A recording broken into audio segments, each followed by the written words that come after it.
ശബരിമല കൊടിമര പുനഃപ്രതിഷ്ഠ ത്വരിതാന്വേഷണത്തിന് നിർദ്ദേശം നൽകി ഹൈക്കോടതി. ശബരിമലയിലെ കൊടിമര പുനഃപ്രതിഷ്ഠയിൽ ത്വരിതാന്വേഷണത്തിന് ഹൈക്കോടതി നിർദ്ദേശം. ഹൈക്കോടതി ദേവസ്വം ബെഞ്ച് ഇത് സംബന്ധിച്ച വിജിലൻസിന് നിർദ്ദേശം നൽകി.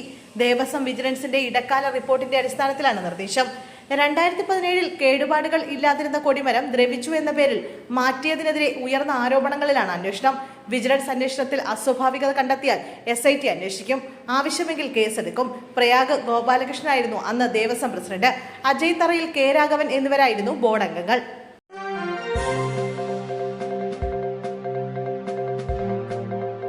CPM ബ്രാഞ്ച് സെക്രട്ടറിയെ വെട്ടിക്കൊലപ്പെടുത്തിയ കേസിൽ 9 പ്രതികളെയും വെറുതെ വിട്ടു. കണ്ണൂരിൽ CPM ബ്രാഞ്ച് സെക്രട്ടറിയെ വെട്ടിക്കൊലപ്പെടുത്തിയ കേസിൽ 9 പ്രതികളെയും വെറുതെ വിട്ട് ഹൈക്കോടതി. വിളക്കോട്ടെ നരോത്ത് ദിലീപിനെ കൊലപ്പെടുത്തിയ പ്രതികളെയാണ് വിട്ടയച്ചത്. തലശ്ശേരി അഡീഷണൽ സെഷൻസ് കോടതി വിധി ഡിവിഷൻ ബെഞ്ച് റദ്ദാക്കി.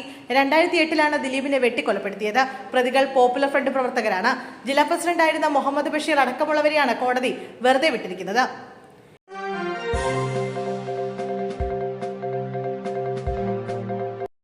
നഴ്സിംഗ് വിദ്യാർത്ഥിയെ വീടിനുള്ളിൽ മരിച്ച നിലയിൽ കണ്ടെത്തി. പത്തനംതിട്ടയിൽ നഴ്സിംഗ് വിദ്യാർത്ഥിയെ വീട്ടിലെ കിടപ്പുമുറിയിൽ മരിച്ച നിലയിൽ കണ്ടെത്തി. തിരുവല്ല കുറ്റൂർ സ്വദേശി ആരോൺ അനിൽ ജോസിനെയാണ് തൂങ്ങി മരിച്ച നിലയിൽ കണ്ടെത്തിയത്. തമിഴ്നാട്ടിലെ നഴ്സിംഗ് കോളേജിലെ 1ാം വർഷ വിദ്യാർത്ഥിയായിരുന്നു. പോലീസ് സ്ഥലത്തെത്തി മേൽനടപടികൾ സ്വീകരിച്ചു. കഴിഞ്ഞ ദിവസങ്ങളിൽ കുട്ടി മാനസിക വിഷമത്തിലായിരുന്നുവെന്നാണ് വിവരം. നിരന്തരമായി മൊബൈൽ ഫോൺ ഉപയോഗിച്ചിരുന്ന ആളായിരുന്നു ആരോൺ. 2 ദിവസം മുമ്പ് ആരോണിന്റെ മൊബൈൽ കേടായിരുന്നു. ഇതേ തുടർന്നുള്ള മനോവിഷമമാണ് ആത്മഹത്യയിലേക്ക് നയിച്ചതെന്നാണ് പ്രാഥമിക വിവരം.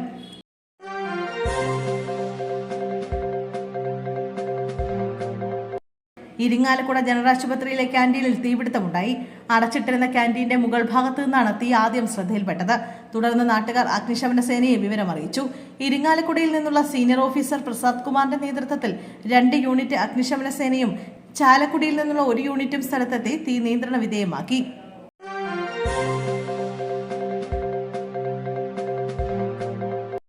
ജവഹർ നഗർ ഭൂമി തട്ടിപ്പ് കേസ് സബ് രജിസ്ട്രാർ അറസ്റ്റിൽ. തിരുവനന്തപുരത്ത് വിദേശ മലയാളിയുടെ ജവഹർ നഗറിലെ 10 കോടിയിലധികം രൂപ വില വരുന്ന ഭൂമിയും വീടും വ്യാജരേഖകൾ ഉണ്ടാക്കി തട്ടിയെടുത്ത സംഭവത്തിൽ സബ് രജിസ്ട്രാർ അറസ്റ്റിൽ.